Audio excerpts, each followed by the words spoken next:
Hello, Liz. Thank you so much for being on our Spotlight series for the best in Utah public health. I'm excited to get to chat Right? with you again today. And before we get started, I'm just going to read your bio here for the audience so they know who you are. Sure. Awesome. Okay. Liz is a midwife, mother, and gardener. She loves the quiet process of watching things grow. She loves teaching, creating, crafting, and all things folk. And if you come by the birth center, you see how much she loves plants. So she's passionate about creating an environment where you feel free to be yourself, breathe, and know without a doubt that she is a partner in your care and to help you feel grounded in the moment. She loves when her clients can find their voice physically and metaphorically, and when she can support the experience they've prepared for. She feels strongly that there's no right way to labor and privileged to be part of the spectrum of choices available to Utah families. Prior to midwifery, she worked as a field director and a guide for a wilderness adventure therapy. This experience helped shape her philosophy and approach to midwifery care. Um, she has also served as the president of the Utah Midwives Organization, taught workshops for the Midwives College of Utah, and facilitated several annual statewide midwifery conferences. She is certified by the North American Registry of Midwives, licensed as a direct entry midwife by the state of Utah, and a registered NARM preceptor. Amazing. Thank you so much for being on here today, Les. Thank you. It's a pleasure on this Yes, beautiful day. And it's always funny to hear all of those things kind of listed out like, huh, yeah, you're pretty special. Yes. there I am. Yes. So let's jump in right off the bat. Tell us, how did you come to midwifery? Like from what you were doing to midwifery, like what launched all that? Um, uh, Opportunities and circumstances and good people. I think a lot of midwives talk about being called to the work. And while I do feel that pull, it was kind of a meandering path that got me there. So I worked at a health food store right at the end of college and right around when I first got married. And I've always been interested in nutrition. I've always been interested in plants and herbs and kind of that like side of health and wellness. And while I was there, I made some friends. And one of those friends took a doula training. And I don't know what inspired her to do that, but we were all pretty young and we were learning about birth and about options and about tracking fertility cycles, which all felt revolutionary at the time. There was so much that I didn't know that I didn't know. And I remember where I was standing and everything when we were having this conversation where I said, well, maybe I would have a baby at a birth center, but I don't think I would ever have a home birth, which seems like a whole lifetime ago. It was a whole lifetime ago before I knew anything about all of this. Um, so anyway, the more we learned, the more we wanted to learn, and we ended up setting up a doula training, and I started attending births, but as a young, just out of college person, it's pretty hard to be on call and trying to pay bills. So I ended up working for that wilderness program, which is a little bit of a another detour over here. But like I said in the bio, it really shaped the philosophy that I ended up coming back to um, birth work with. Because fundamentally, we were with people in challenging circumstances that maybe they had never experienced before. Rock climbing for the first time, mountain biking for the first time, backpacking, um, and framing these experiences not only to help someone feel like they could do this overwhelming thing, but to put that in the context of their life and to create these metaphors for them where they the idea is to help them build self-efficacy, which is this idea that you have concrete evidence that you can do amazing things because you have done amazing things, and it was framed that way for you, that you were surrounded by people that believed in you. um, and and I started thinking about how much birth was that way and how much I wanted to bring that idea to birth. um, so meanwhile, this friend that had kind of opened the door for all of us to get involved in birth had gone on to become a home birth midwife and asked me to um, doula for one of her clients. And this first time mom was just doing her thing. I was rubbing her feet, and we were chatting, and she gets up to go to the bathroom, and I hear her throw up. And in my like baby doula brain. I was like, doesn't that mean something? And so I called my friend midwife and I was like, I think she might be further along, but she's really not acting like it. And and so my friend was like, okay, I'm gonna start making my way down. And anyway, she ended up getting stuck in traffic and talking me through this home birth on the phone. And and I remember a moment of like, what am I gonna do? And then the next moment, feeling like, well, I'm going to do exactly what I need to do to help this family have an amazing experience.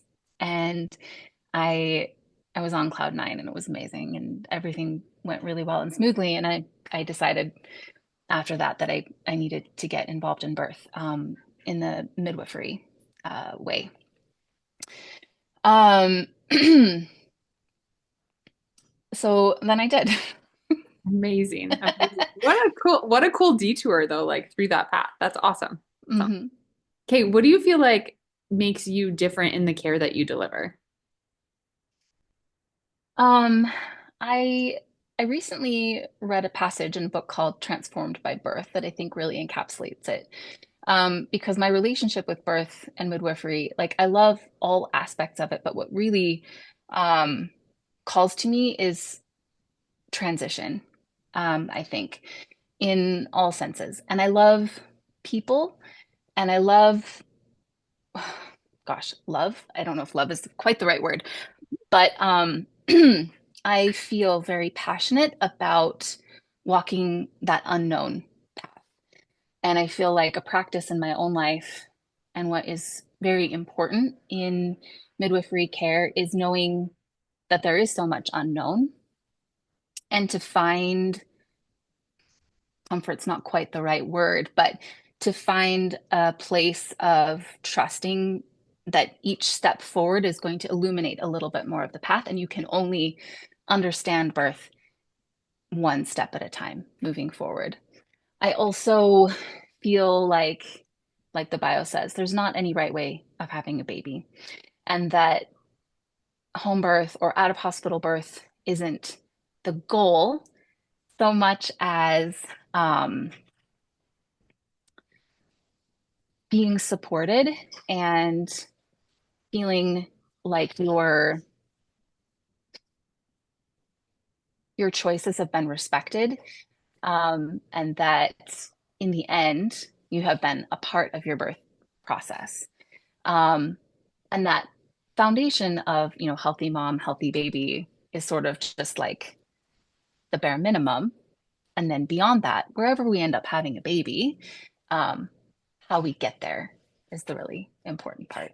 Amazing. Amazing. Okay. Can you give us an idea of who's an ideal fit for you as a client? I think um, I think that kind of encapsulates it. So somebody that is invested in their care. Mhm. Um, Oftentimes people say, well, why convince me that, you're the right person or that we should do this. And I'm never going to do that, because we need to meet each other in the middle. This is a collaborative experience, collaborative care, where I have um, knowledge about birth in a broad spectrum, but um, the individuals who come to me, they know themselves better than anyone else. Um, and so, goodness, sorry, lost my train of thought just a minute. um, we have some setting up happening in the background. Um, So someone who wants to work in collaboration and wants to be invested in their care in a part like more yeah, and partnership. there's a certain amount of responsibility that comes from that because I'm not going to say this is what we're going to do because I say this is what we're going to do or check things off of a list. It's kind of about creating a care plan together.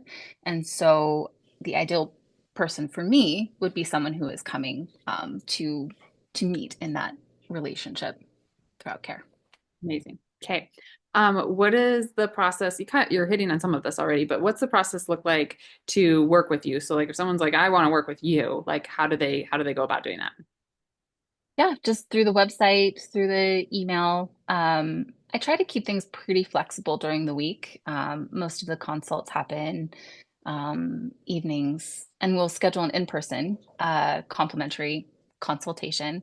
We'll sit down and spend up to an hour going over questions that people have. We can tour the birth center, talk about their preferences if they're interested in a home birth. So cool. Cool. Okay. And then let's talk about this. This is a wide topic, but what does recovery look like?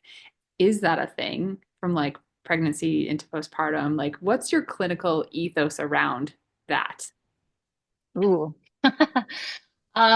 Well, if I could wave a magic wand and have what I wanted for everyone, postpartum care is huge and lacking. Lacking, I think, in several areas. I think that it's sometimes recovery and rest is seen as a luxury, and the things that can support that are seen as a luxury. So, if I could wave a magic wand, I would wish for people to um, have access to more of those things financially and allow themselves access to those things um, as as necessary and nourishing in the postpartum. Um, I would wish for everyone to have community support, whether that was family or friends with meals and care with other children, to feel like their life is taken care of for them.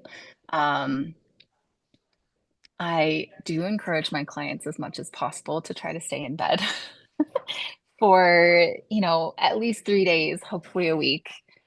Um, Pelvic floor health would be huge and something that I do often recommend and that I wish was just standard for what people had access to.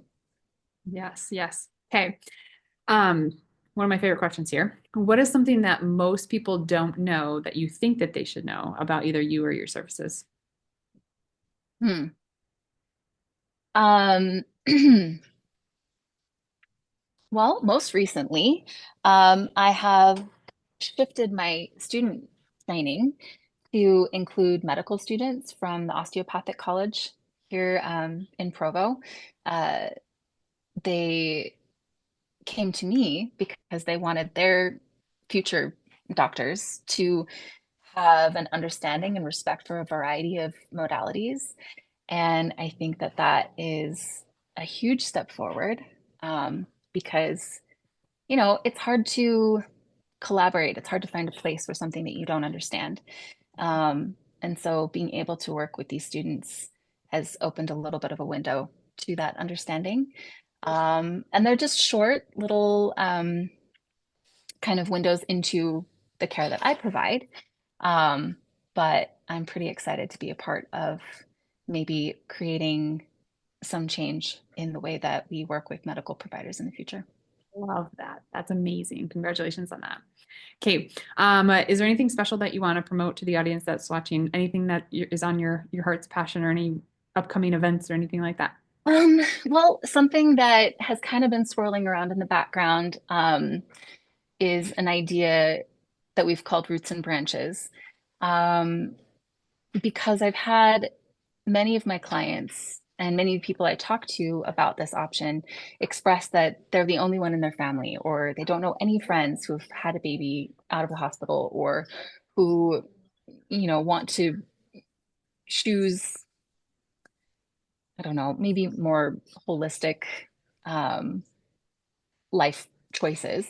Um, and I use those terms with a little caveat because I also really feel like we have so many amazing tools available to us. And I would never say that, a tool is a wrong one, given someone's life circumstances or anything. So holistic, really in the sense of holistic, and including all of those choices that people make about their care. But so I started this monthly gathering for my clients, for current clients, people who've had their babies years ago, anyone who's curious about those options or just wants to create community. That's been something I've been feeling very passionate about. In fact, I was just talking to one of my clients had mentioned that with the advent of so many people having like playground sets and like really neat things at home, their kids are going to playgrounds and going out less, which means that moms get out less and they have less time talking with other parents. So creating connections and a little bit more of that village mentality around um, around midwifery and out of hospital birth. Amazing. Love that. Okay. My favorite question to ask is what is the main thing that you want to be known for? Okay, I think I think I really would like to be known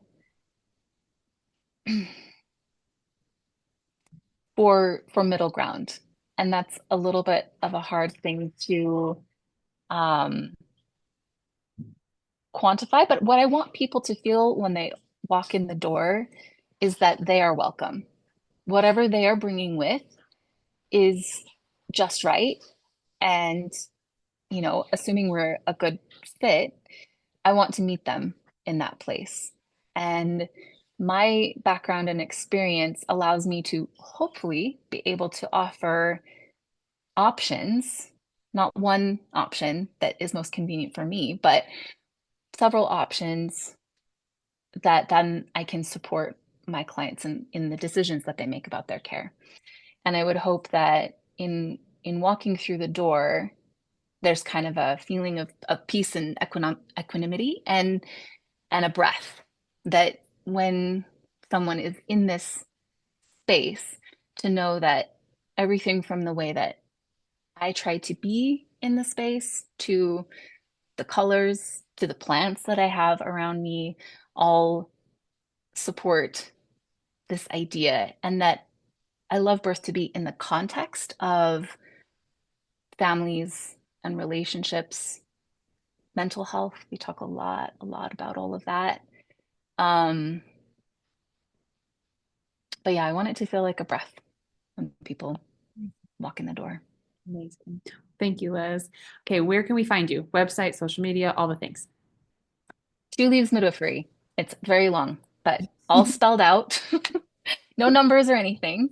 Two leaves midwifery.com, two leaves midwifery on Instagram. I'm not very good at the social media, but Okay, great. I do update roots and branches on there as much as I can. Email is just info@twoleavesmidwifery.com. Those are all probably the best ways to get in touch.